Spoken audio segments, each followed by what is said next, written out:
No, no. Buenas noches a todos y a todas las personas que están aquí en el salón y a las personas que se conectan. Les damos la bienvenida esta noche. Hoy tenemos preparado una parte muy interesante de la vida y la misión de la señora Cabrera de Armida. Yo me imagino en este tema que un corazón materno que ha ejercido la maternidad con sus hijos e hijas y ha ido probando lo que significa entregar la vida cada día para educar, enseñar, consolar, asistir, cuidar, como que se va llenando pues de anhelos, también de deseos de comunicar, y entonces ese corazón, me lo imagino, se va haciendo como que un corazón grande que revienta y tiene como fruto el ser madre de muchos. Esto fue también parte de la misión que Jesús le dio a Conchita, ser madre espiritual. Y entonces la parte primera que vamos a ver es cómo fue ese gestarse, esa maternidad que se abrió a más. Y la segunda parte es algo pues que centra todo el trabajo, que es por qué ella tuvo esa valentía, esa vocación de entrega, ese deseo de dar, porque para ella lo central siempre fue Dios. Y esa es nuestra segunda parte. Bueno, como ven, vamos trabajando poco a poco. Esta es la penúltima sesión. Esperemos que ustedes les guste, que aprovechen, que estén pues contentos con ir conociendo estos datos que para nosotros han sido también muy interesantes y nos alegra mucho poderlos compartir. Damos la bienvenida, estamos presentes pues los 5 del equipo: Ana Isabel, Liliana, Carmen y en los controles Rosibel. Comenzamos pues con la intervención de Ana Isabel.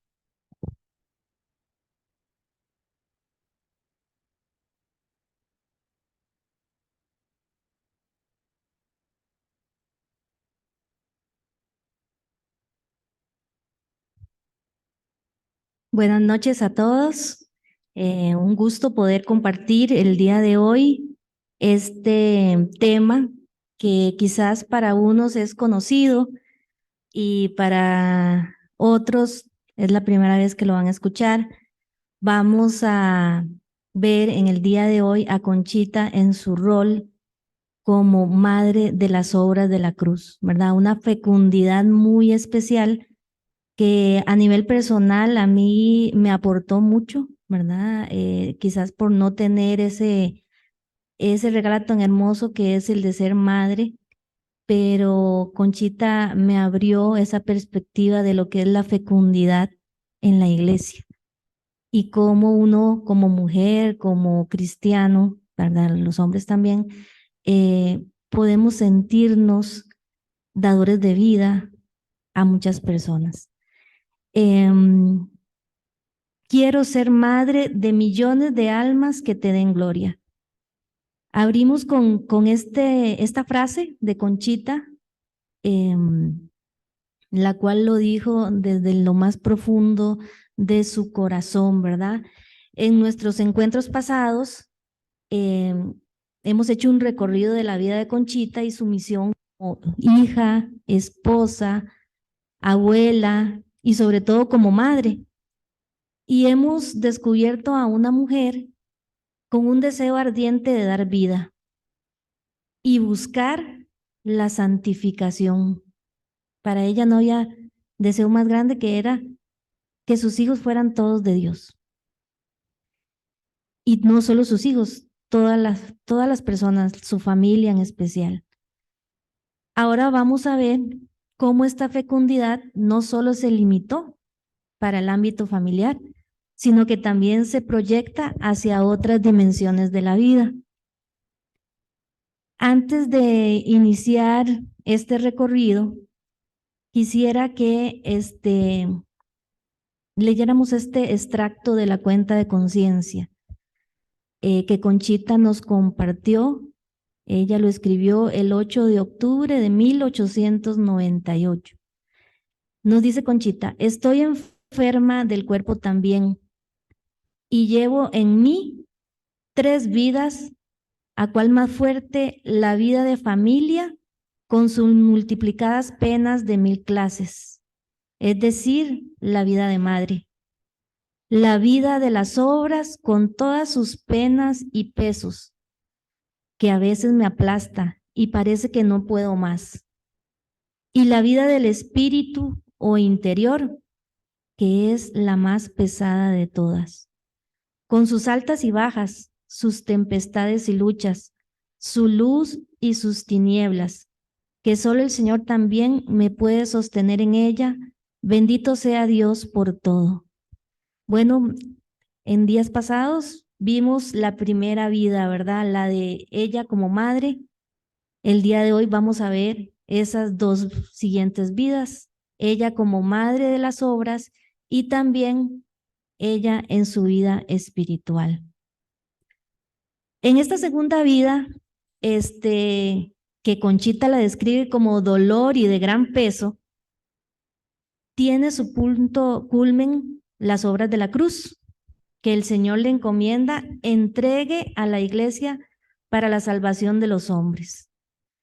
Hablar de las obras de la cruz nos podría llevar días, sobre todo por el rico legado que nos ha dejado nuestra madre espiritual. Ella misma se encargó de escribir la historia por pedido de sus directores, ¿verdad? Que escribiera la historia, cómo habían nacido. Entonces es muchísimo el legado escrito que tenemos. Sin embargo, hoy vamos a hacer una síntesis y un breve recorrido de cada una del nacimiento de estas obras, ¿verdad?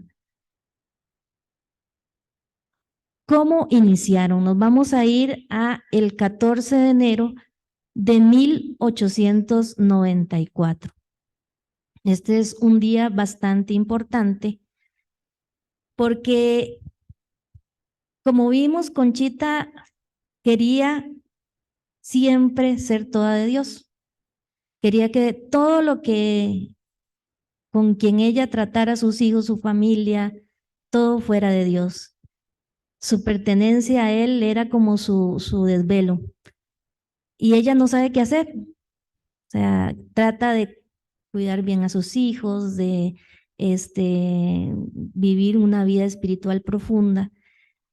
Y externamente, ella siente en su interior que debe hacer una alianza con Jesús. Y quiere, a través de la práctica que tienen en la hacienda de marcar el ganado, replicar esta práctica en su pecho como un signo de pertenencia, no para que todo el mundo la viera, porque era algo que nadie le iba a ver, ¿verdad? Ni siquiera el mismo Pancho se cree que lo llegó a descubrir, sino como una alianza, como esas cosas que solo los que realmente están enamorados de Dios tratan de buscar algo porque nunca sienten satisfecha su vida. Ella quiere expresar de forma muy plástica y material que era toda de Jesús. Para esto decidió, con el permiso de su director, después de muchas negociaciones, ¿verdad? Porque en ese momento el padre Mir le decía que no, que sí. Al finalmente le dan el permiso y marca en su pecho las siglas de JHS y una pequeña cruz arriba de la H. El 14 de enero de ese año, día que la iglesia celebraba el dulce nombre de Jesús. Ella cortó su pecho con una filosa navaja y al terminar aquella operación sintió una fuerza de lo alto que la arrojó al suelo y con la frente en la tierra y el corazón inundado de un fuego, pidió al Señor la salvación de la humanidad, clamando: Jesús, Salvador de los hombres, sálvalos, sálvalos. Esto es el fruto de ese hecho. ¿Qué opinaría Jesús? Bueno, Jesús, como siempre lleva la iniciativa, no es mezquino en amar. Y esa correspondencia a ese acto, lo que le da a Jesús como regalo es la visión de la cruz del apostolado. Se la hace paulatinamente, ¿verdad? Podemos después, si ustedes quieren, hay muchos escritos de eso, como primero se le revela en la palomita, va la luz del cielo, entonces poco a poco, pero la respuesta de Dios ante ese acto de amor es la visión de la cruz del apostolado. Y esa cruz va a ser el emblema de las obras y de la familia de la cruz. Aquí, una de las reflexiones que hicimos cuando vimos este acto de Conchita fue la parte de cómo del costado abierto de Jesús nace la iglesia, cuando está al pie del Calvario, cuando se introduce en su pecho una lanza y sale de ese pecho agua y sangre, y la Iglesia Católica en su referencia del 766 nos dice que este es uno de los modelos que se pueden interpretar como el nacimiento de la iglesia. Y si vemos a Conchita, de ese acto de grabarse el pecho con una navaja, también da vida en la iglesia a 5 obras que van a ser las que conforman la espiritualidad de la cruz.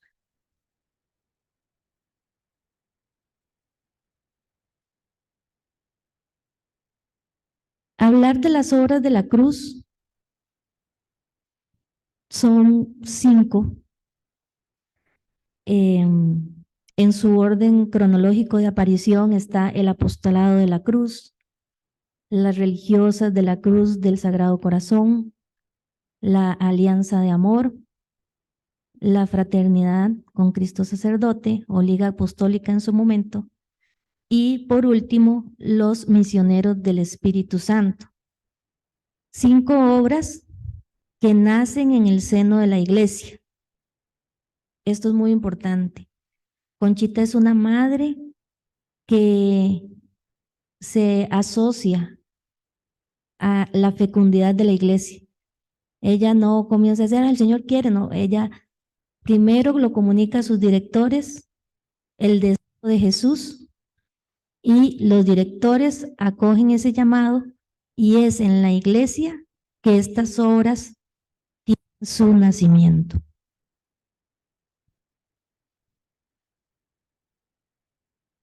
Vamos a referirnos a la primera obra, que es el apostolado de la cruz. El apostolado de la cruz,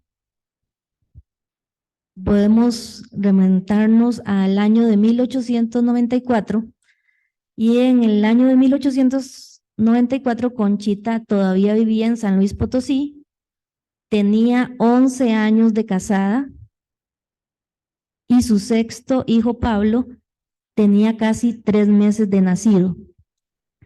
Y hacía solamente 2 meses que su hijo Carlos había muerto. Es decir, nos encontramos con una madre muy ocupada por sus tareas regulares, con 5 niños entre los 10 y 3 meses. Su esposo Francisco dedicado a sus negocios y buscando mejorar el bienestar de su familia. Y en medio de esta vida cotidiana, Conchita está viviendo las revelaciones de la cruz del apostolado y es acompañada espiritualmente por el jesuita Alberto Cusco y Mir. Conchita estaba iniciando su proceso de dirección espiritual y se encontraba bajo la guía de un sacerdote poco condescendiente en cuanto a sus revelaciones. Sin embargo, luego de que ella compartió con el padre Mir su visión de la cruz del apostolado,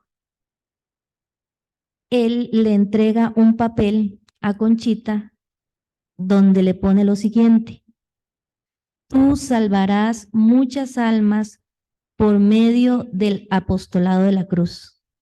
Es la primera vez, después de esta visión del apostolado de la cruz, que Conchita escucha y ve esta palabra, apostolado de la cruz.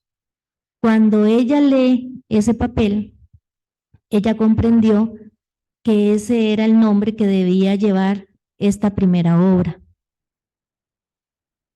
El Señor le dice, después de que Conchita le comparte que recibió ese papel del Padre Mir, Jesús le dice a Conchita, quiero que mi obra lleve ese nombre. En tu pecho se engendró y en tu corazón nació. De ahí que la primera obra se llamará Apostolado de la Cruz y va a iniciar su fundación el 3 de mayo de 1895. Para Conchita, el Apostolado de la Cruz es una respuesta a su sed de ver amado a Jesús y de acercar a Él a muchas almas que se verán beneficiadas de la salvación que Él le prometió a ella. Dice Conchita, me dijo el Señor, en tu pecho se engendró la obra del Apostolado de la Cruz. Será obra grande, porque no es obra de hombres, sino obra de Dios. 2 años después,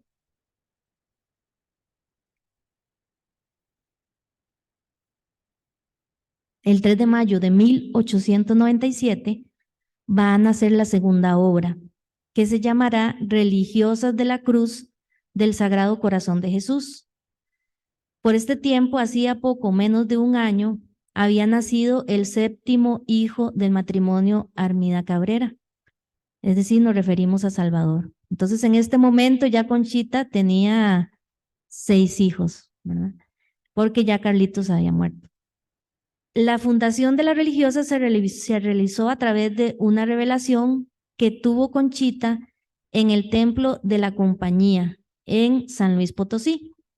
Ella estaba en una oración diaria, recogida, sentada en una banca, y tuvo una visión en la que vio una inmensa procesión de religiosas. Dice que iban en fila, de 2 en 2, y tardaron mucho en pasar, porque eran inmensas, ¿verdad? Iban vestidas de negro, y en su hábito llevaban bordada una cruz roja en la espalda. Ella la vio en ese momento en la espalda, ¿verdad? Ella se impresionó, ¿verdad? Desde aquella visión, y sabía que eso algo quería decir, algo el Señor le quería comunicar. Y esperó en silencio que el Señor mismo le dijera que era aquella revelación. Le dice Jesús, existirá una religión la cual me dará mucha gloria y se llamará Oasis, porque en ella tendrá un descanso mi corazón, un refrigerio, un consuelo. Será no solo mi descanso, sino mi recreo. Yo decía que qué lindo, ¿verdad? Nosotros cuando eran, bueno, a mí me encantaba cuando estaba en la escuela los recreos, como pensar que Jesús también desea ese descanso, ese recreo, ese gozo. Hay tanto lodazal en el mundo que mi corazón ansía un lugar todo pureza en donde descansaré y ahí abundaré en gracias.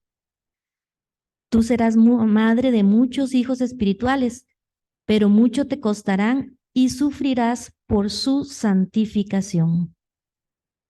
El Señor no solo le dice va a tener hijos, quiere que sus hijos sean santos. Dice que se multiplicará esta descendencia espiritual como las estrellas, pero muy caro te costará. Cuando nosotros vemos estas palabras, qué gran compromiso, ¿verdad? Creo que todavía nuestro cielo está no tan iluminado porque no hay tantas estrellas. Faltan vocaciones. Quiero que en esa religión reine la pureza y el sacrificio. Se titulará Religión de la Cruz del Sagrado Corazón de Jesús. Ahí se honrarán los dolores internos de mi corazón, de una manera especial, igualmente que a la Sagrada Eucaristía. La fundación de esta obra se llevó a cabo el 3 de mayo de 1897 en México, en la capilla del Pronto Socorro, llevando el nombre de Congregación de las Religiosas de la Cruz del Sagrado Corazón de Jesús. Una anécdota aquí, cuando iba a ser la fundación de las religiosas, Conchita, ella entrega este deseo al Padre Mir, él con Monseñor Ibarra, lo revisan, o sea, siempre la fundación es alrededor, es acogida por la iglesia, pero en ese momento nadie sabía que era Conchita la que había tenido esa revelación. Y a ella la encargan de ir a buscar el lugar donde iban a estar las religiosas, entonces ella encuentra un lugar muy bonito, lo propone, pero ahí le dicen que no, que mejor otro, pero ella decía, no, eso no va a funcionar, pero no, no se opone, sino que deja que sean los obispos que decidan. Y justo cuando iban a firmar el contrato, hubo algo que no funcionó y se escogió el lugar que ella previamente había escogido, ¿verdad? Entonces, vemos a una Conchita muy activa, siempre oculta, como una de sus virtudes, ¿verdad? De la cadena de amor, el ocultamiento. Ella trabajando, pero sin ser vista, en favor de esta obra que era muy querida para el Señor. Después de esta fundación, tiene que transcurrir 12 años para que se lleve a cabo la fundación de la tercera obra. Tanto el apostolado como las religiosas fueron rápidas, ¿verdad? 2 años de diferencia. La tercera obra, que se llama Alianza de Amor, tiene que transcurrir 12 años. Y ¿cómo estaba Conchita en este momento? Bueno, su vida había estado marcado de grandes sufrimientos familiares y espirituales. La muerte de su esposo en 1901, la muerte de su hijo menor Pedro en el año 1903, un cisma en la obra de las religiosas de la cruz, ¿verdad? Ya habían tenido problemas, se habían dividido, separación de su primer director espiritual, el padre Mir. También había conocido al padre Félix de Jesús en el año 1904 y en esta época, ¿verdad? En 1906, en esos 12 años, también en 1906 ya Conchita había recibido su gracia central, que fue la encarnación mística, que un poquito nos vamos a referir de ella en el siguiente apartado. Y también teníamos el camino espiritual que el Señor había entregado para las obras de la cruz, conocido como cadena de amor. Todo este marco es lo que tenemos como preámbulo para el nacimiento de esta tercera obra. El 24 de octubre de 1909, Conchita estaba muy, muy, muy enferma. Y ese día por la mañana, día en que se celebraba a San Rafael Arcángel, ella hizo un enorme esfuerzo de ponerse en pie e ir temprano a la misa. Haciendo oración en la capilla del segundo piso del noviciado de las religiosas de la Cruz, en la calle de Mirto, fue cuando escuchó que Jesús mismo le pedía: quiero una como asociación o liga espiritual con el oasis, aunque independiente, de personas seglares que se alisten a ella. Tendrán un reglamento adecuado y harán en su casa esas almas buenas una vida santa y ejemplar. Un detalle importante es que esta obra, a diferencia de las dos primeras, tuvo inmediatamente un sello aprobatorio de la iglesia. Apenas a los 9 días de esta revelación, Monseñor Ramón Ibarra, arzobispo de Puebla, extendió para su arquidiócesis el primer decreto de aprobación. Y dice que comience a establecerse dicha obra el 8 del presente mes, es decir, ya el 8 de noviembre de 1909 estaba aprobada la tercera obra conocida como Alianza de Amor.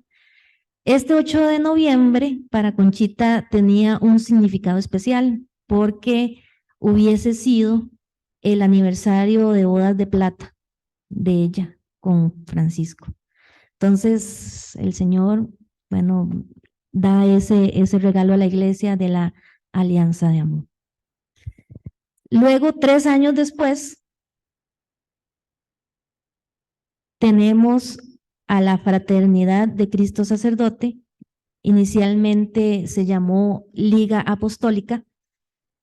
Esta obra nació en 1912 y en medio de los trámites y gestiones que estaba realizando Monseñor Ibarra para la aprobación de los religiosos de la cruz, sabemos esta última obra de los misioneros, empezó desde 1894 y se aprueba hasta 1914, pero en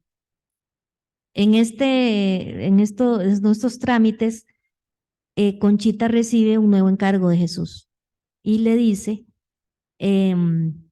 para este insigno obispo, específicamente le manda a decir a Conchita que le diga a Monseñor Martín, a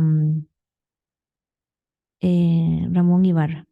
Jesús le pidió que le dijera que quería que él fuera la cabeza de los que vayan a entrar en un futuro en una fraternidad con el Verbo. Mientras Conchita estaba dando gracias de la comunión, ella sintió como un rayo de luz que la hirió y le dijo entonces Jesús, quiero, me dijo, una liga de arzobispos y obispos y personas de algún cargo o representación, como rectores, curas, que llevando una vida más unida al divino Verbo, protejan a las obras de la cruz. Este era el encargo especial, que esta fraternidad protegieran a las obras de la cruz con vocaciones o de la manera que puedan a favor de la iglesia o para bien de ella. A través de esta cuarta obra, el Señor compartió con Conchita su deseo de unir a hombres de espíritu, ministros ordenados, que aspiraran a la perfección. Finalmente, esta obra fue establecida por el venerable Monseñor Ramón Ibarra el 19 de enero de 1912. Y para terminar, tenemos la quinta obra que compone la espiritualidad de la cruz, que es la que más le costó a Conchita y al padre Félix, no sé por qué, los misioneros del Espíritu Santo. De la última. Inicialmente esta obra se iba a llamar Religiosos de la Cruz, pero por líos armados en el Vaticano y algunos problemas de críticas hacia Conchita y demás, se terminó llamando Misioneros del Espíritu Santo. La intuición de esta obra estuvo con Conchita desde 1894, cuando Jesús, al revelarle su deseo de fundar el oasis de mujeres, cuando le reveló lo de las religiosas, le dijo también que habría una congregación de hombres. Y luego de que la de las mujeres fuera aprobada. Entonces, por eso Conchita, aprobando las religiosas y los misioneros, y los religiosos, inmediatamente. Tuvieron que pasar bastantes añitos para que eso se diera a cabo. Jesús le hablaba de fundar esta obra cada vez que mencionaba los pecados de los sacerdotes, de su indiferencia en las celebraciones, de su falta de espíritu, de sus abusos, en fin, de todo lo que lastimaba su corazón. Cada vez que Jesús se compartía con Conchita estos sufrimientos, hacía referencia de que llegaría a haber una obra de sacerdotes, de religiosos que fueran distintos, ¿verdad? Entonces decía que deseaba almas olvidadas de sí mismas. Esto vamos a leerlo bien despacito. Que se consumieran en el celo de su gloria. Y yo me quemaba por poder obsequiarlo, por tener las almas que caían al infierno. Y se quejaba de las almas religiosas y me hacía ver un lugar, un sitio, allá no sé dónde, pero que existiría en una congregación que le daría gloria.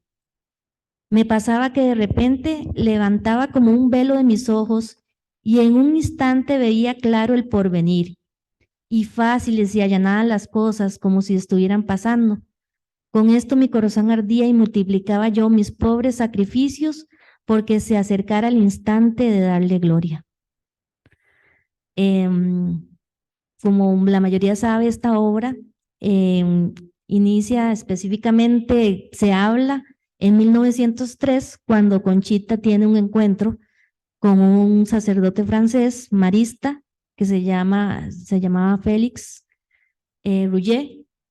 Y en ese momento Conchita tenía 41 años, estaba viuda y a cargo de 8 hijos cuando conoció al padre Félix. El menor solo contaba con 3 años. Conchita vivía una inmensa vida interior y tiene un momento de confesión con el padre Rouget, y en este momento el padre queda incendiado con todos los tesoros de la espiritualidad y le pregunta si no hay una congregación de hombres, y ella le dice: no hay en este momento, pero lo sabrá, ¿verdad? Y el padre Félix dice: yo quiero, ¿verdad? Yo quiero. Él queda totalmente enamorado del proyecto de Dios y se compromete en ese momento con un sí. Y Conchita, desde su vocación de madre, acoge al padre Félix como un hijo. Le da a conocer la espiritualidad de la cruz de la mejor forma posible, y él, con una sencillez y una obediencia admirable, acepta los consejos de Conchita, que le alcanza para la perfección de su alma. Conchita siempre le indica que debe santificarse en su congregación marista. Sin embargo, el padre Félix siente el llamado de fundar el Oasis de Hombres, llamado que el Señor confirmará a Conchita en ese mismo año. El día 2 de marzo, claramente Conchita escucha que el Señor le dice: el padre Félix será de la obra. Y ella, ya de ahí en adelante, no duda nunca, a pesar de todos los contratiempos y demás, que ese va a ser el destino de de los religiosos de la cruz. Jesús le dice: ¿por qué temes? ¿Qué no sabes que yo todo lo puedo? Nada se hará torcido. Se acudirá a su Padre General y se realizarán mis designios por medio de la obediencia. La virtud, siento yo, que alimenta esta fundación es la obediencia y la paciencia. Dos virtudes son lo que nutren la fundación, ¿verdad?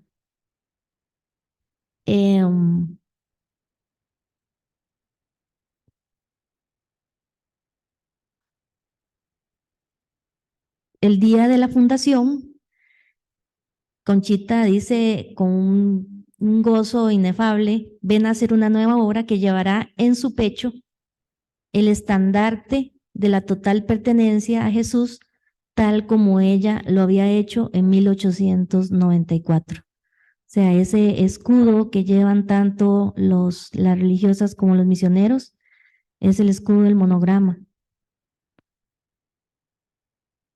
Y Conchita le dice: mira qué feo, Señor, quiero ser madre de millones de almas que te den gloria, madre de esos sacerdotes santos. Oh, qué vergüenza.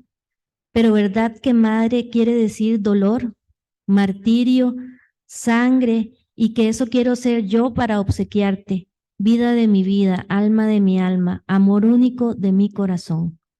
Oh sí, Jesús, Jesús, tú eres mi amor único, es decir, todos los otros amores que hay en algún alma parten de ese incendio y se condensarán en ese corazón de fuego. Para terminar, podríamos resumir el papel de Conchita a través de la fundación de cada una de las obras de la cruz, con un carisma maternal que ha vivido prudencia, entrega, sacrificio, perseverancia. Tuvo el cuidado de velar por cada una de estas obras desde su situación de vida, y a pesar de las contrariedades siempre estuvo presente, no solo espiritual, sino también físicamente. ¿Qué podríamos rescatar Bueno, lo primero, debemos saber que las obras son fruto del querer de Dios, no fue algo que Conchita inventó. Jesús específicamente le dijo quiero. Y ella entrega este deseo a sus directores. Es Jesús quien lleva a cabo este deseo siempre en el seno de la iglesia. Por eso es importante reconocer que cada una de las 5 obras se gestarán en el tiempo y en la forma que la iglesia, representada por sus ministros, lo determinaron. Segundo, el papel de Conchita fue vital, porque era la que sabía el deseo de Dios. Y en sus revelaciones Jesús siempre fue claro al exponerle de que no nacerían de la noche a la mañana, sino que fue a través de su oración, sacrificio, negociaciones, que estas obras nacieron. Le dijo Jesús, tú no estabas destinada para encontrar la mesa puesta, tienes que ponerla en la cruz, crucificada y con sacrificio oculto. No solo serás el cimiento general del edificio que se levantará del apostolado de la cruz, sino el cimiento particular de los conventos de la cruz. Ella es el cimiento y el cimiento siempre está oculto. Y tercero, tenemos que reconocer nosotros que hemos tenido este llamado a vivir en las obras, que Conchita tiene un papel fundamental y que por esto podemos decirle que es nuestra madre. Su papel es tanto de la madre de las obras y por eso nosotros la llamamos madre, porque por su sí el Señor tuvo a bien dar a la iglesia estas 5 horas para dar consuelo al corazón de Jesús en todos los estados de vida y hacer reinar el Espíritu Santo en el mundo.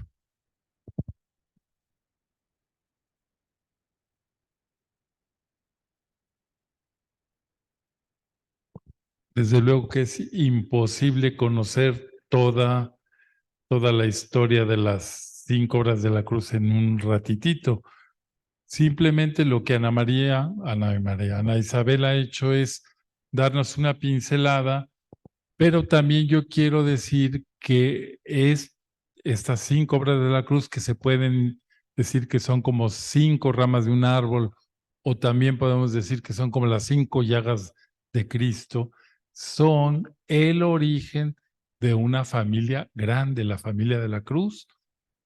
En vida de los fundadores, pues se fundaron las misioneras guadalupanas del Espíritu Santo, las hijas del Espíritu Santo, las oblatas de Jesús sacerdote, se fundaron las misioneras de la Caridad de María Inmaculada, las misioneras eucarísticas de la Santísima Trinidad, y se fueron sucediendo varias obras hasta ser un conglomerado de obras. Los últimos en adherirse fueron los misioneros de la cruz, que son laicos que viven su vida de servicio como misioneros en los distintos países, casados con familia.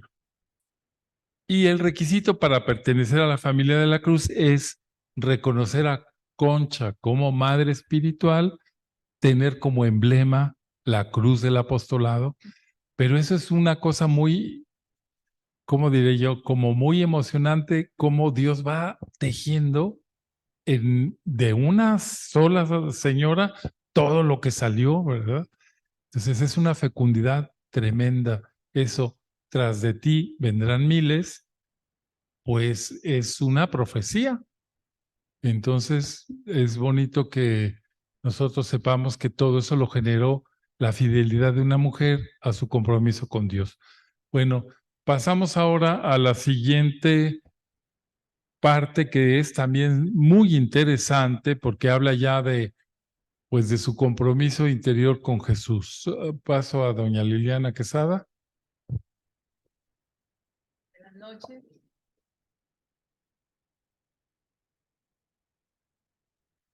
Buenas noches para todos y todas.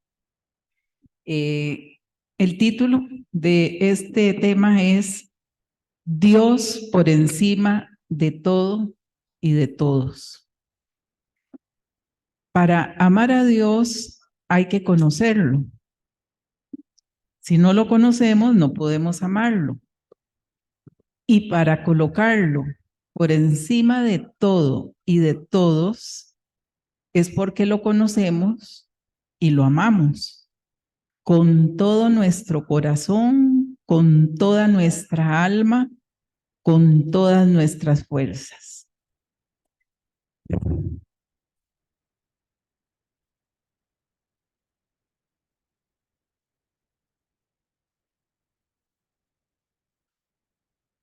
Partir de esta premisa y acercarse a los escritos de la Beata Concepción Cabrera de Armida es comprobar que para esta mujer, madre de familia, pero a la vez mística y apóstol, Dios siempre fue su centro y lo amó con gran pasión.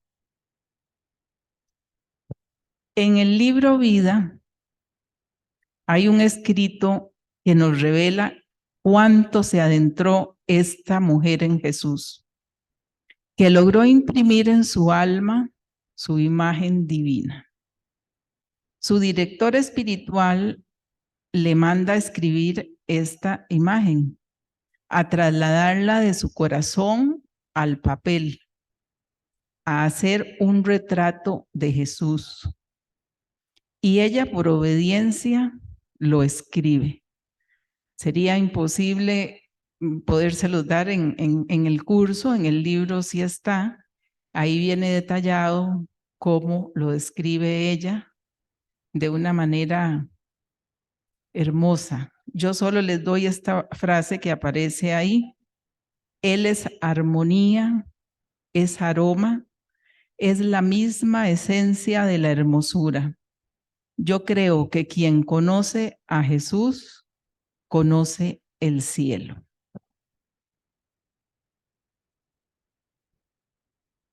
De niña, Conchita, y durante toda su vida, Dios se va a complacer en darle gracias. Y la primera gracia que ella recibe, extraordinaria, podríamos decir, es cuando está en el vientre de la madre. La madre se enferma y el médico dictamina que para salvarla debe morir la hija. Le dan unas medicinas para que la niña nazca antes y la madre se salve. Y resultó lo contrario. La niña no nació antes, sino que nació en el tiempo debido, nació bien y la mamá se curó. O sea, ahí vemos ya la gracia de Dios actuando en Conchita. Concepción fue una niña que exteriormente vivió una infancia normal, compartiendo con sus hermanos, jugando, montando a caballo, estudiando. En fin, nada extraordinario a simple vista. Pero internamente ya Dios trabajaba en ella. Casi no lo conocía, pero ella presentía algo hermoso dentro. Cuando caminaba por los campos, admiraba la naturaleza, observaba las flores, contemplaba el cielo. Y todo esto le transmitía algo que sin saberlo ella ocupaba ya el fondo de su corazón. Ahí estaba Dios. Hubo 4 rasgos sobresalientes en su ser de niña, que en ese tiempo ella simplemente lo vivía de una forma muy natural, pero al crecer y tener conciencia de lo vivido, ya ella nos lo da por su nombre. Y entonces nos dice que ella, desde muy niña, su alma se inclinaba a la pureza, a la oración, a la soledad y a la penitencia. En una ocasión, cuenta ella, siendo muy niña, tuvo un sueño o visión estando ella sentada en el suelo. Vio como que el Señor venía vestido de terciopelo morado. Se acercó y se recostó en su regazo. Ella jugaba con sus rizos con mucho respeto y amor. Él de vez en cuando la miraba con sus ojos garzos y aquella mirada la bañaba de una sensación divina. Y nos dice que aún después de muchos años, ella recordaba ese momento y se conmovía.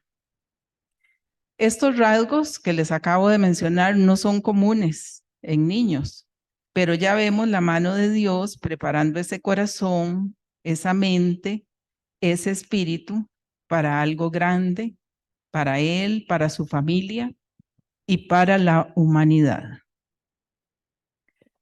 La juventud, Conchita la vivió como cualquier joven que por la posición social de su familia le permitía asistir a bailes, a teatros y a fiestas.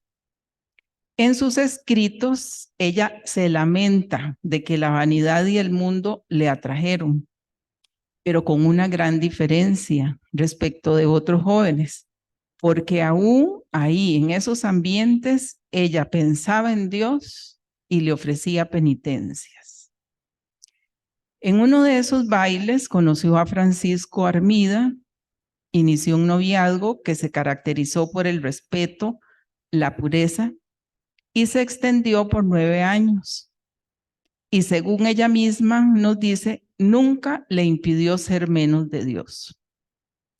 Vino luego un acontecimiento que la apartó del mundo y sus vanidades.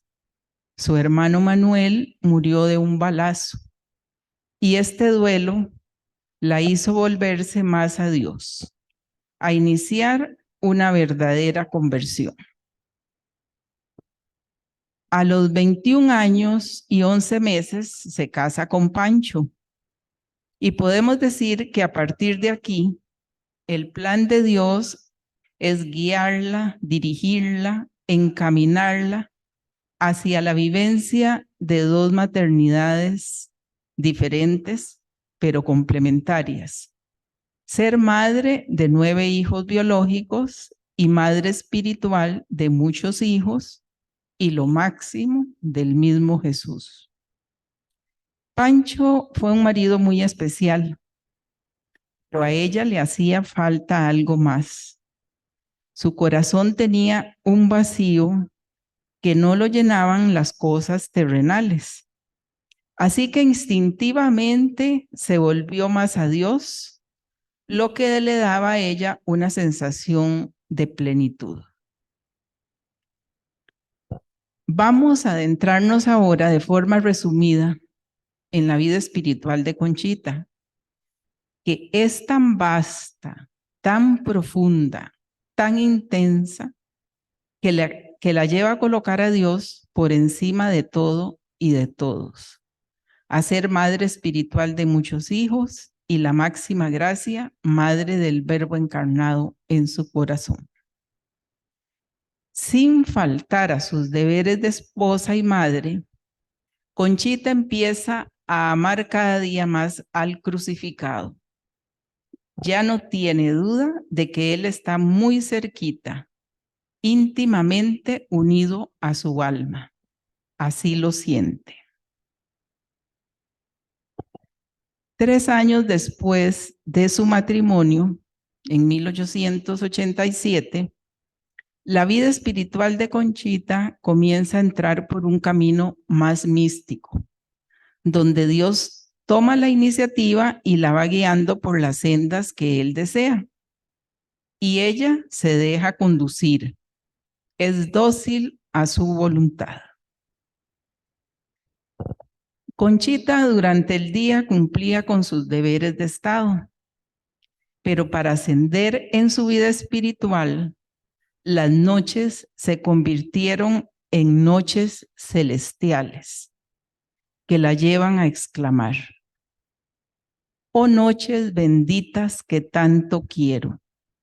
Ahí cesan mis obligaciones y quedo toda de Dios, sin robarle ni un segundo, sintiéndome feliz de pertenecerle tan por completo. Oigan qué hermoso esta parte que ella misma nos describe cómo son esas noches celestiales y que nos revelan un poquito ese actuar de Dios, dice ella. En esas noches celestiales el alma se eleva por encima de todo lo terrenal y hasta del mismo cuerpo, lo que le permite llegar a las serenas regiones del espíritu. Ahí se respira una atmósfera diferente. Ahí el alma bebe en la fuente de todo lo santo y puro. Y es ahí donde el Espíritu Santo, amigo de la soledad y del vacío, la llena, la inunda, la posee y la enseña. A Conchita se le hacía tan fácil esto de ser de Dios, de estar siempre cerca de Él, de verlo en todo, que llega a exclamar: pues si está en todas y en cada una de las cosas que nos rodean, entonces, ¿cómo no pensar en Él si vive dentro de nosotros mismos, tan cerquita que nos deslumbra? ¿Cómo no tenerlo presente en todos los instantes? Podemos ver que a Conchita solo un punto la absorbía: Dios. Su pensamiento de día y de noche era Él. Nos cuenta ella que si había oscuridad, ésta la invitaba a recogerse en Él.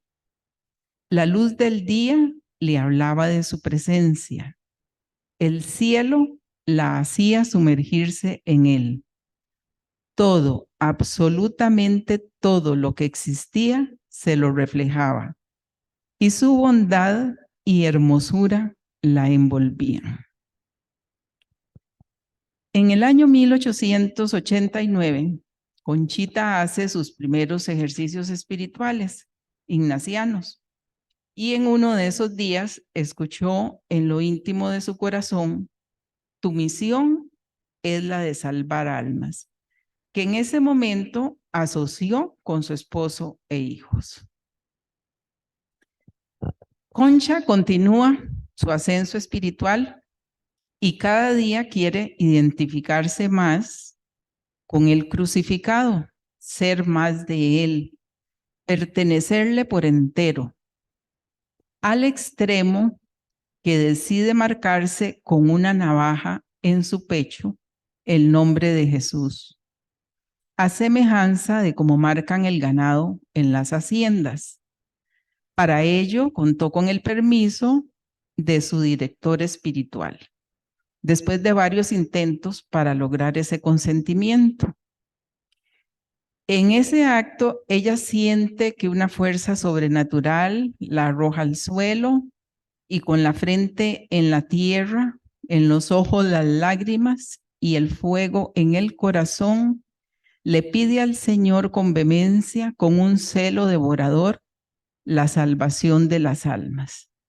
Dice ella: yo no me acordaba de más almas y almas para Jesús, era lo que deseaba. Y oigan qué hermoso lo que sigue. Un tiempo después, es Jesús el que sorprende a Conchita una mañana que estaba en la iglesia. Y después de comulgar, el Señor le pide que sea toda suya, sin mezcla de nadie ni de ella misma. A Conchita le sorprende esa petición y es entonces cuando ve a Jesús delante de ella, que le enseña su pecho, aparta la ropa que le cubría con sus dos manos y le dice: mira. ¿Y qué vio Conchita? El nombre de ella escrito con letras de oro en el pecho de Jesús.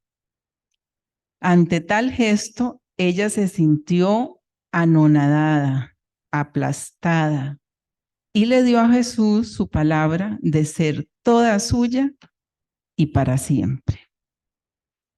Podemos afirmar que en este acto del monograma, cuando ella se graba su pecho, le agrada tanto a Jesús que en adelante se va a derramar en gracias para ella, para las obras de la cruz que decide fundar por su intercesión y para la iglesia. Pero, ¿qué es una gracia? Jesús le explica a Conchita que una gracia es como el reflejo de Dios, como su aliento, su divina sustancia, y que como el alma es espíritu y la gracia también es espiritual, al unirse ambas se unen al mismo Dios que es la fuente de las gracias. De manera que cuanto más gracias tiene un alma, tiene más a Dios en sí y más unión con Él. Las gracias que recibe Conchita son muchas. Y en este libro simplemente nos limitamos a mencionarlas porque el objetivo es otro. Pero les voy a mencionar algunas. La oración discursiva, los desposorios místicos, el matrimonio espiritual, la oración de traspasamiento, la purificación de la materia, la maternidad espiritual, el conocimiento de la interioridad de otros, o sea, la clarividencia espiritual, y las reacciones o fenómenos que en ocasiones produce la vida mística y que se llaman concomitantes con estas gracias, como lo son levitaciones, éxtasis, visiones, locuciones, desfallecimientos, suspensión de los sentidos, traspasamientos y descansos del espíritu. Ahora Carmen va a continuar. Buenas noches a todos. Después de esa explicación de Jesús de lo que es una gracia y conocer la cantidad de gracias que recibió Conchita, podemos afirmar que Dios y Concha están unidos fuertemente uno en el otro, que existe una conexión muy íntima entre ellos que la lleva a exclamar: y aún cuando no me hable, nos ponemos corazón con corazón, miradas con miradas, entablándose en nuestras almas esa comunicación íntima que solo el amor produce. Ya lo he dicho otras veces, como que es más fácil separar el café de la leche que a mi alma de Jesús. Pero aún falta más. Falta la gracia de las gracias, la gracia central, la encarnación mística, que la unió aún más a Dios, que la convirtió en madre espiritual del mismo Verbo encarnado. Esta gracia se la anuncia Jesús en febrero de 1897, cuando estaba ella en oración.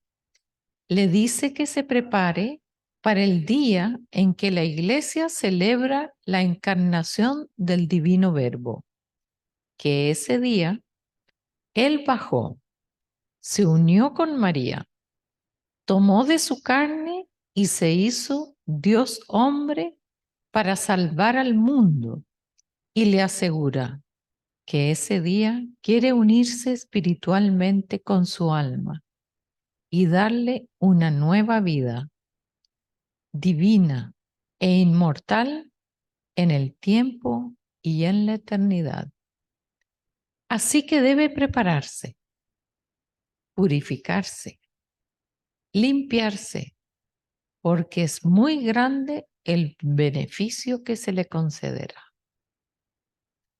Llegó el tan anhelado día y dejemos que sea la misma Conchita la que nos relate lo ocurrido.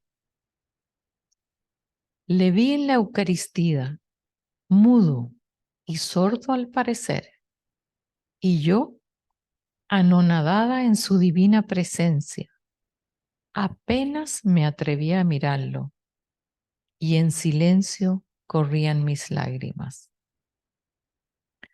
Pero la relación entre Jesús y Concha era de confianza, de sinceridad de uno y de otro, y ella siempre se atrevía a preguntarle lo que no entendía.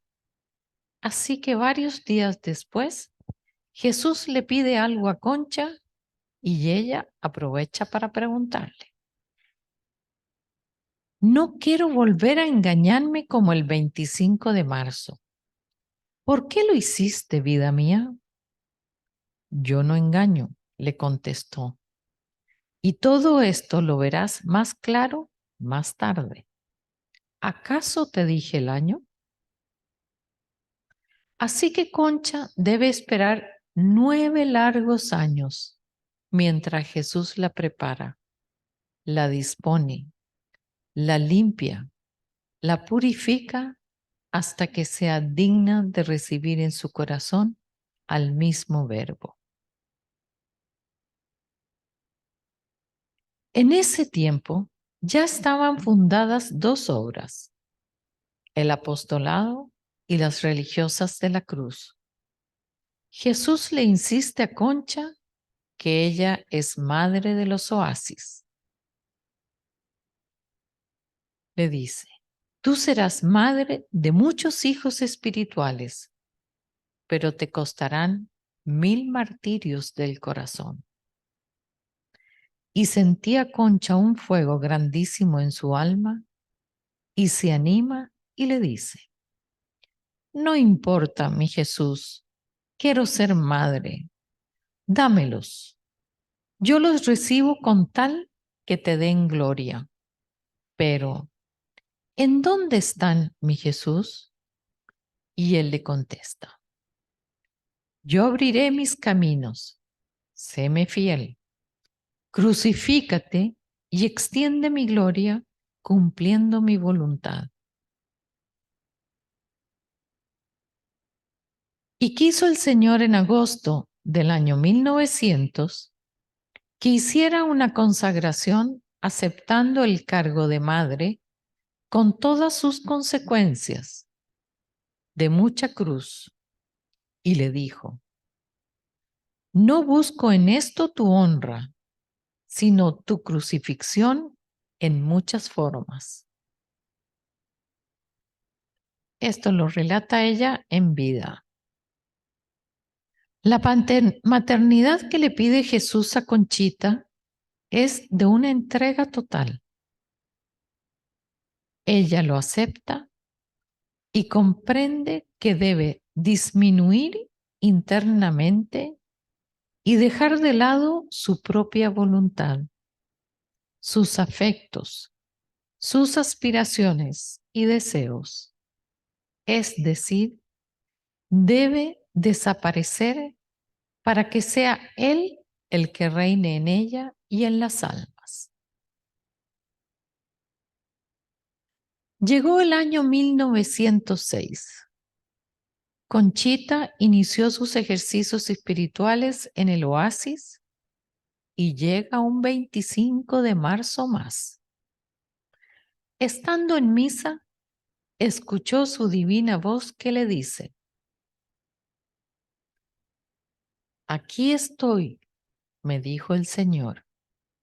Quiero encarnar en tu corazón místicamente. Yo cumplo lo que ofrezco. He venido preparándote de 1000 modos y ha llegado el momento de cumplir mi promesa. Recíbeme. Y yo sentí un gozo con vergüenza indecible. Pensé que ya lo había recibido en la comunión, pero él, adivinándome, continuó. No es así.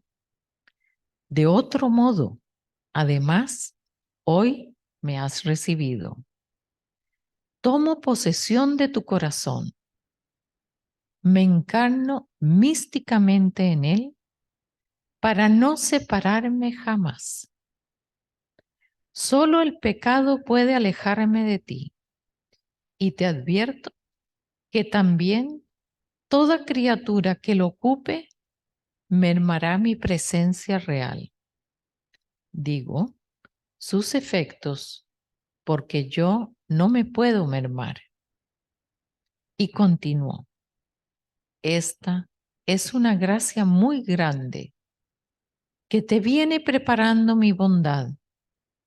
humíllate y agradécela. Esta nueva gracia puede calificarse como la más alta de todas las gracias místicas que ha recibido Conchita.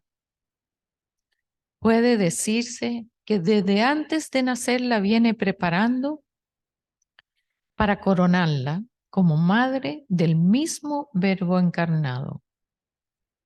Por eso quiso que fuera madre biológica de muchos hijos, para que pudiera valorar la estrechísima unión que existe entre la madre y el hijo cuando está en su seno. Solo que ahora ese lugar lo ocupa nada más y nada menos que el mismo Jesús, quien de ahora en adelante la puede llamar hija, esposa y madre. La gracia de la encarnación mística llevará a Conchita a una unión aún más estrecha con el Verbo encarnado. Serán muchos los dones que recibirá por medio de esta gracia central, pero ahora con una nueva tonalidad, la de la maternidad. Jesús será hijo de su corazón y por la unión mística, todos los hijos espirituales adquirirán un nuevo parentesco espiritual, un nuevo grado de unión con Jesús. De esto creo que podemos tomar nota. Luego viene la última etapa de su vida, una etapa de soledad. Jesús le hace entender a Concha en muchas ocasiones que su vida en él, después de la encarnación, continuaría hasta el Calvario. Así que le anuncia que le queda por recorrer la última etapa de su vida imitando a su madre y alcanzando gracias para las obras. Vendrán problemas, le dice, pero se superarán. Le da ánimo y valor para que continúe su voluntad en ella y le encarga. Imita las virtudes de María en su soledad, que aumentó su unión conmigo, su adhesión a mi voluntad y sus ansias por el cielo. Así que el último periodo de la vida de Conchita, conocida como la etapa de la soledad, abarca desde el año 1917 hasta el año de su muerte, 1937. Fueron 20 años donde vivió muchas soledades. La primera, la de Dios, que permanece callado, oculto y silencioso. Y en esto podemos pensar lo difícil que debe haber sido para ella, que hablaba con él cara a cara. Otra soledad fue la de muchos obispos que la acompañaron durante muchos años. Algunos habían muerto y otros con múltiples ocupaciones. También la soledad de su propia familia. Sus hijos partieron para formar sus propios hogares y otros tras su vocación religiosa. Las obras de la cruz son autónomas, ya casi no la necesitan ni la consultan. Hemos realizado un ligero recorrido por la vida en Dios de Concepción Cabrera, tocando los aspectos más sobresalientes, de manera que nos permita comprobar que Dios siempre ocupó el primer lugar en su vida. Su centro siempre lo fue hacer su voluntad y el abandono a su misericordia. En todo buscó la gloria de Él y que todas las almas, sin excepción, se salven. Su gran atracción siempre lo fue Jesús crucificado y Jesús Eucaristía, y acudió a Él en todos los momentos, buenos y menos buenos de su vida. Entregó su vida por su familia de sangre, por las obras de la cruz, por su familia espiritual y por la salvación de todos. Hemos terminado. Pues hemos hecho un rápido recorrido en la parte de la espiritualidad de Conchita que no es fácil de describir, aunque lo han hecho muy bien diciendo como las etapas. Sin embargo, pues nos queda mucho por profundizar. Yo creo que en el libro viene mucho más amplio y también suscita dudas y preguntas porque yo escuchando todo esto como lo hacemos siempre, pues es un camino bastante extraordinario que nos hace ver cómo en la iglesia pues hay todo tipo de santos. Muy interesante saber que una madre de familia puede vivir esos aspectos de una intensísima vida espiritual, una intensísima vida apostólica, sin descuidar a su esposo y a sus hijos. Ustedes tienen ese reto. Yo creo que la vida de hoy se organiza de otro modo. Pues no sé, hoy me parece a mí que los papás y las mamás son esclavos de los hijos. No los dejan ni un segundo, pues por cómo está organizada la sociedad, que no pueden dejar a los hijos. Pero bueno, yo creo que siempre se puede que cada uno revise también su aporte apostólico a la iglesia, porque es una vocación. No es que, yo le voy a dar, no. Pues esta señora realmente intuye lo que Dios le pide y busca la manera de ejecutarlo.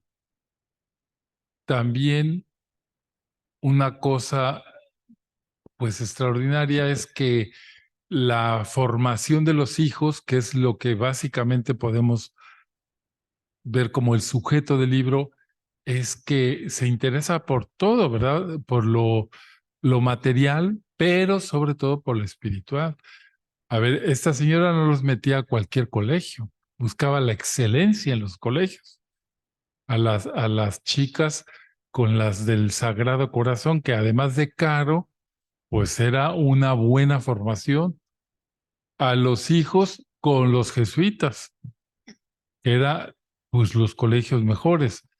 Pero aparte de darles eso, buscó sobre todo el aspecto que una madre puede dar solamente ella, es la formación del corazón.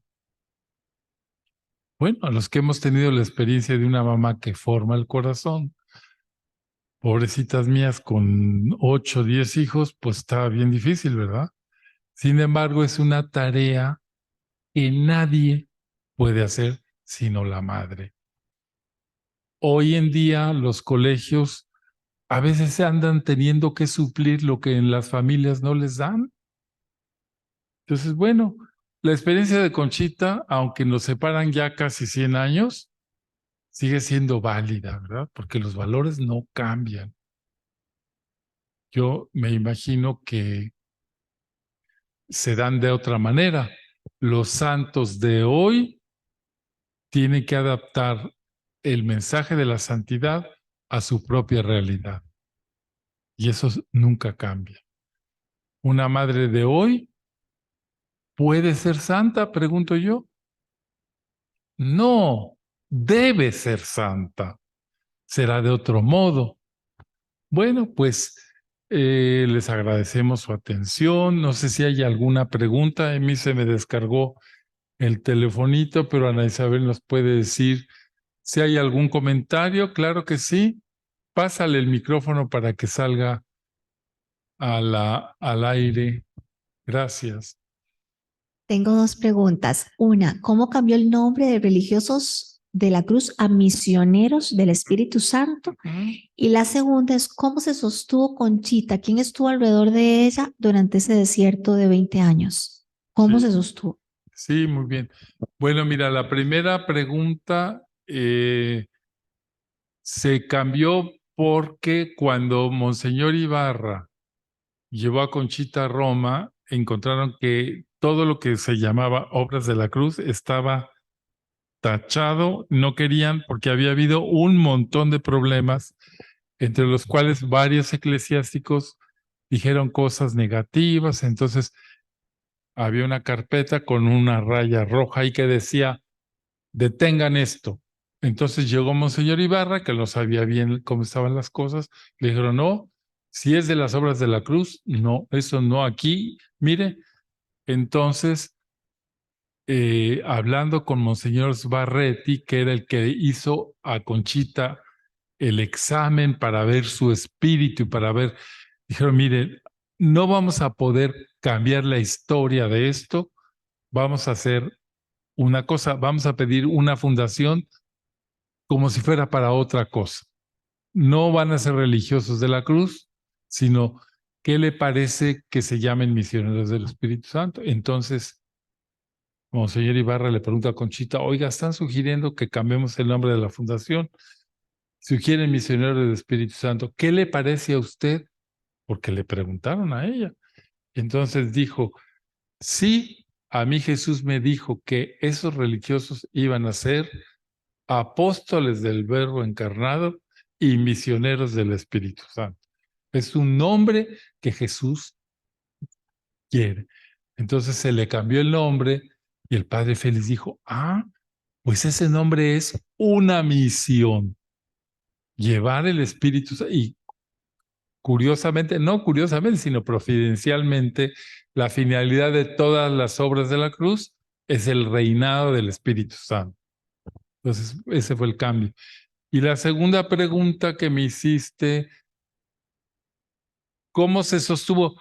Pues la pobrecita como pudo, porque a veces los directores espirituales que tenía, Monseñor Ibarra, sí la acompañó, pero propiamente, pues la sostuvo la oración. Ella era una mujer, ¿cómo diré? Como son casi la mayoría de señoras, eso es un comentario positivo, ¿no? Que son muy, ¿cómo se dice? Sí, no quería decir, pero muy persistente. O sea, ella no se le olvidaba que Jesús le había dicho que quería una. Entonces iba con un obispo y le decía, con Monseñor Valverde, le decía, sí, sí, sí, Conchita, vamos a ir a Roma a pedirlo. Tuvo varios obispos que la apoyaron totalmente. Monseñor Valverde, obispo de León, Monseñor Ibarra, arzobispo de Puebla, Monseñor Maximino Ruiz, que fue obispo de Chiapas, después auxiliar de México, y entonces, pues ella se apoyó, Monseñor Leopoldo Ruiz, que fue su íntimo amigo también, y pues lo apoyaban en el sentido de que se iban a Roma a buscar las fundaciones, a buscar, Monseñor Ibarra, a buscar la aprobación del apostolado de la cruz y a pedir gracias para los miembros. Sí, a ver, esa es una parte del estudio que todavía vamos a realizar, que es el apoyo que tuvo de los obispos. Para que una señora tuviera el apoyo de los obispos, pues no está fácil. ¿Qué tenía? Pues tenía una personalidad.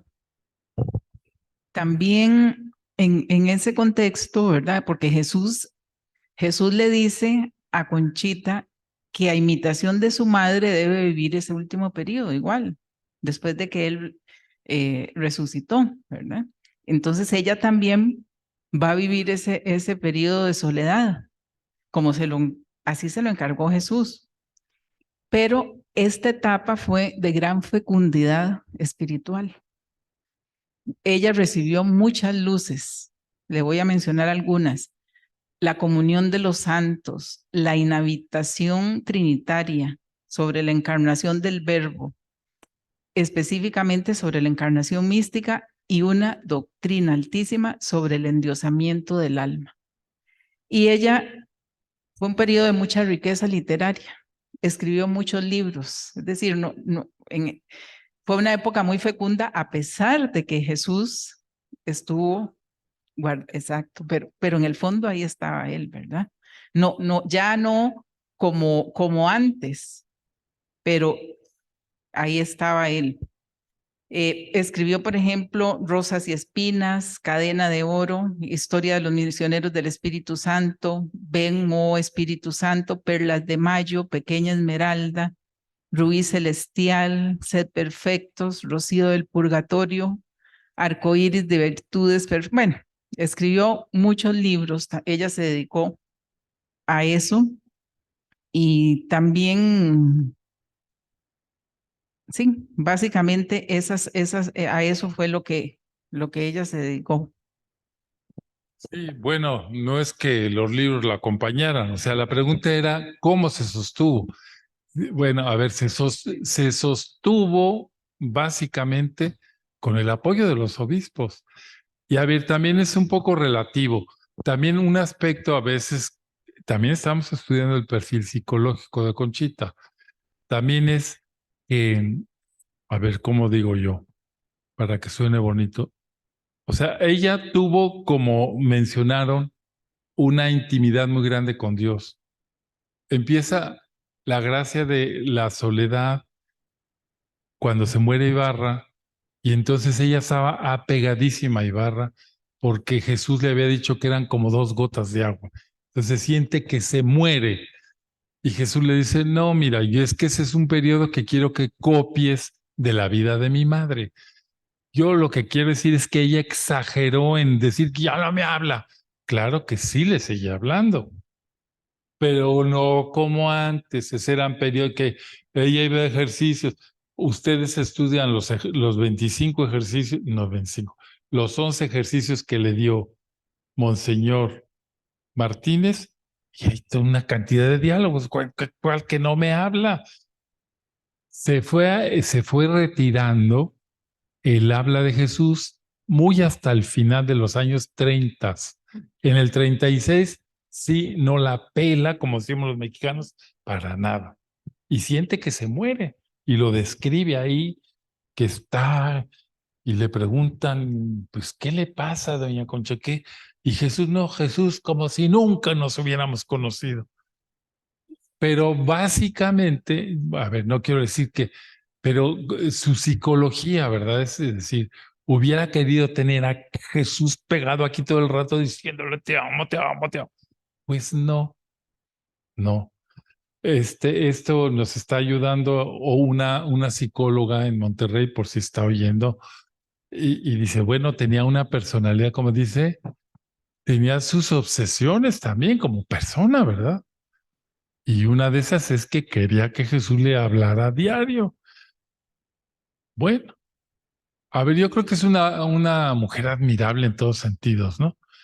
Y con una vocación única, pues nosotros podemos admirar cuál es un aspecto imitable de Concha. A ver, díganme, los que están allá, pues no, pero los que están aquí, a ver, usted dígame, ¿qué cosa podría ser imitable de ella?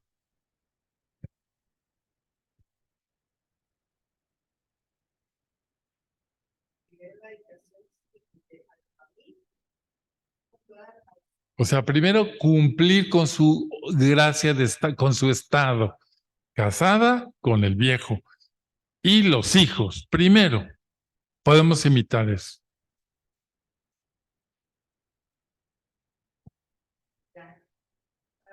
Ajá.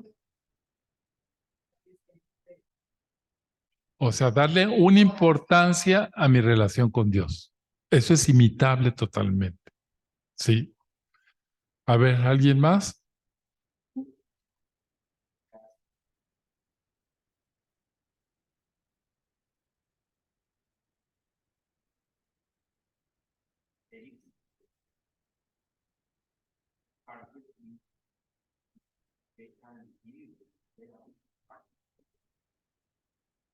Sí. Pero a ver, fíjense la pregunta. ¿Qué cosas de ella podemos imitar? Ya nos dijeron, cumplir con la gracia de Estado, apartar un tiempo para mi relación con Dios. ¿Qué más? Pero eso es imitable ¿cómo? Pues eso está muy etéreo, así, muy etéreo. Salvar almas, dice aquí Elena.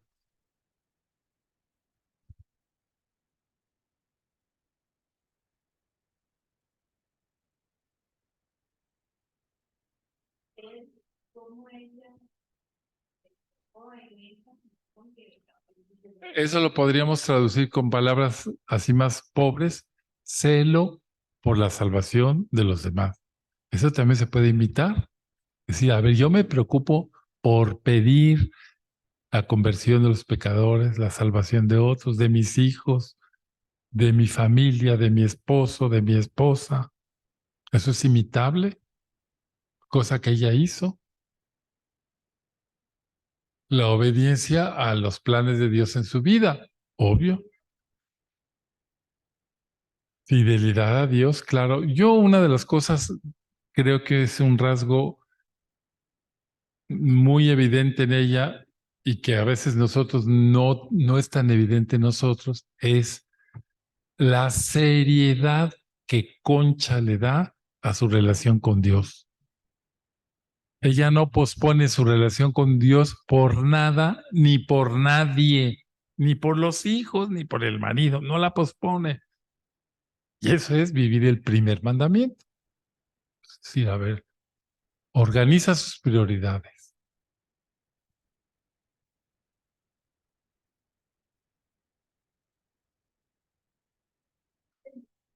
Claro, claro,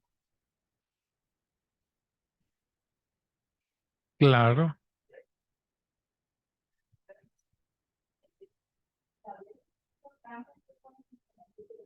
Sí, sí, sí.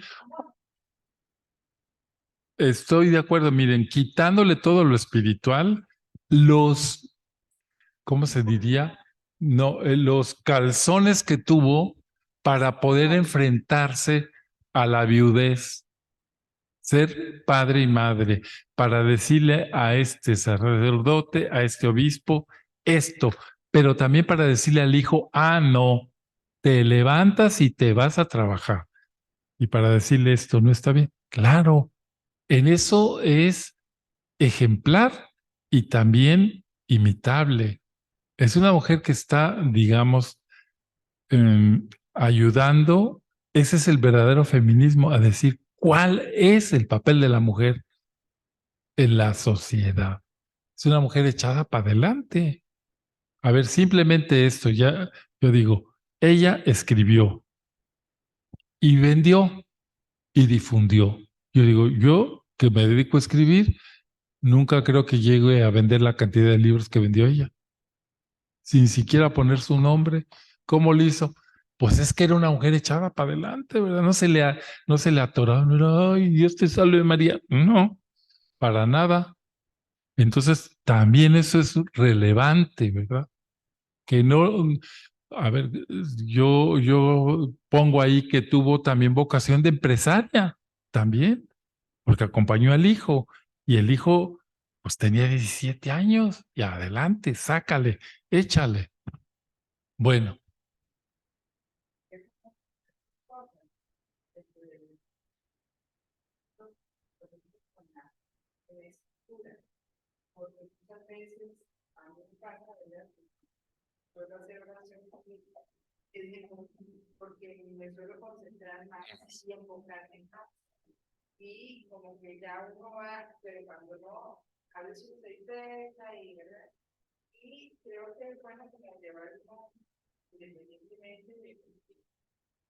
de lo de cada quien. Sí, su evolución.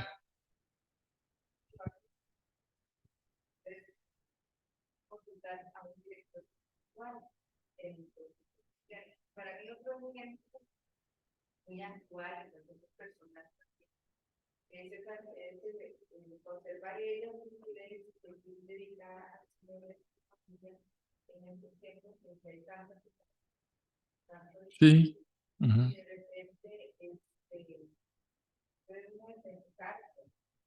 Y descuidar la parte de la maternidad por buscar una segunda pareja o por lo que sea. Esto es un tema como un poco más, no es tan superficial, ¿verdad? Pero creo que solamente que no está en todo. A ver, poder uno saber que se siente uno siempre acompañado del Señor y que Él está con uno y lo puede seguir ayudando en el parte de llevar a cabo.